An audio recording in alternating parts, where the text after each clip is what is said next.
brilliant. Our next speaker comes all the way from San Francisco, Anatolia Ubalde. Thank you very much. Hi, my name is Anatolia Ubalde. I'm the founder of SizeUp, and SizeUp helps banks better serve their small business customers. Now, banking small business is difficult because there's so many of them and they're so different. Some banks will take an approach of a one-size-fits-all, or others may focus on specific industry sectors such as manufacturing, retail, or services. But even within these sectors, there's too much difference.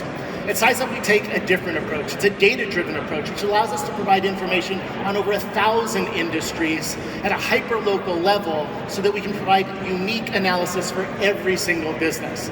Let me say this a different way. We don't see you as a retailer in Spain, but as a florist in the Prado neighborhood of Madrid. And we understand you as a unique business, and we can tell you some things you might not even know about your own business. So let me show you how we do that using a publicly available website at wellsfargoworks.com. So let's say that you are a shoe store in Sunnyvale, California. What's some information you as a business would know about yourself off the top of your head? You'd know what your turnover is. So you enter this in, and what happens is SizeUp super crunches millions of data points to be able to compare your specific shoe store to all other shoe stores from the local to the national level. In this case, you can see that the shoe store underperforms compared to other shoe stores at the county, metro, state, and US level. Down below is a heat map where you can see the revenue is lower for shoe stores in the areas in yellow and higher in the areas in red. This matters because perhaps I'm thinking about opening up another location for my business, or perhaps I want to target a marketing campaign, or I want to visit. Why are those shoe stores in those red areas doing so much better than mine? Another variable that we can measure is if the industry is growing or it's declining, because I might want to make different decisions if I'm a declining industry. Or here, salary. Am I paying more or less than my competitors? Because it's probably going to impact if I can keep my employees if I'm paying too little, or my profitability if I'm paying too much. There are a number of different variables. I don't have time to get into all of them, but within just a few minutes, you can get this overall dashboard of your business's health, right? So I know what I'm measuring. I know what it is for my business. I don't have to have an MBA or a background in quantitative analytics to understand red is bad and green is good. This is designed for regular small businesses. I'll show you two other features of SizeUp really quickly. One is to help find customers, suppliers, and competitors. So let's say I'm a beauty salon in Beverly Hills. Now I can visualize where my best customer and supplier opportunities are, so I can target those opportunities. If I have a good product or service, let's say I'm a dentist in Manhattan, where can I optimize my advertising? So this, I look at the most underserved markets, and through a number of filters that's specific to the business, we can find out how they can get the best return on investment in their advertising dollar. SizeUp helps across the entire life cycle of a business, everything from feasibility to expansion. And this provides an opportunity for banks and financial institutions to introduce their products and services at these key decision-making moments. In the United States, this is implemented and being used by the Small Business Administration, the White House, Bloomberg Business Week, Staples. I showed you the example of wellsfargoworks.com. Last year we implemented in Italy, and in February of this year we implemented in Germany in partnership with Deutsche Bank.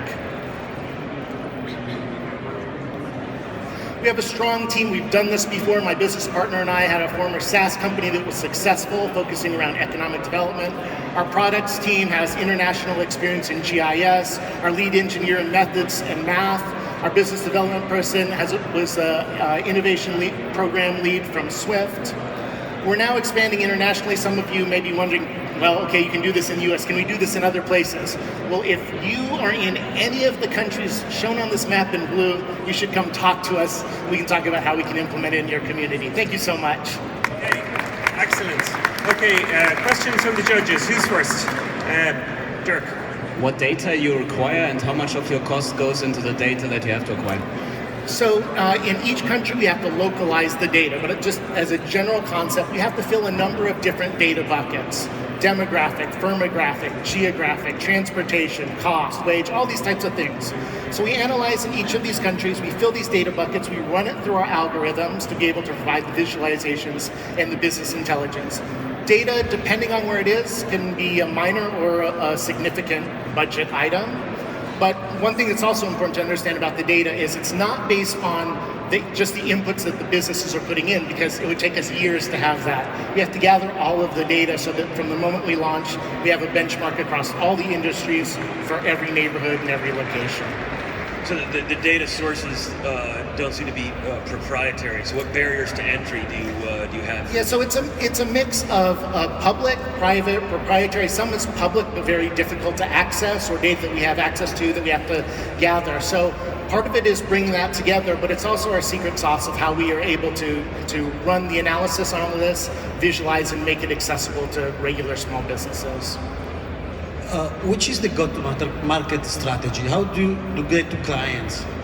Yes, so we've made the decision as a small business ourselves to do this through partnerships, because when we're partnering with the banks, they already have an existing customer base of small businesses that they're trying to serve. So that's the way we've done it in Italy, in Germany. In the US, we went to market on our own. SEO is an important part because we have information, so when people are doing vanity searches on their own business, that we show up, and then we start to tell them things again that they don't know about their own business, and then they say, okay, let me learn more.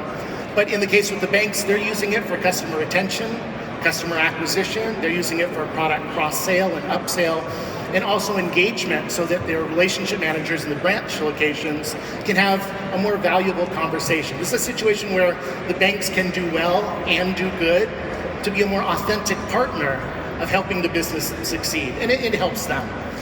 Okay, brilliant. I'm just going to shut it down there. Thank you so much. Thank you for the questions. Thank you for the jury. Brilliant.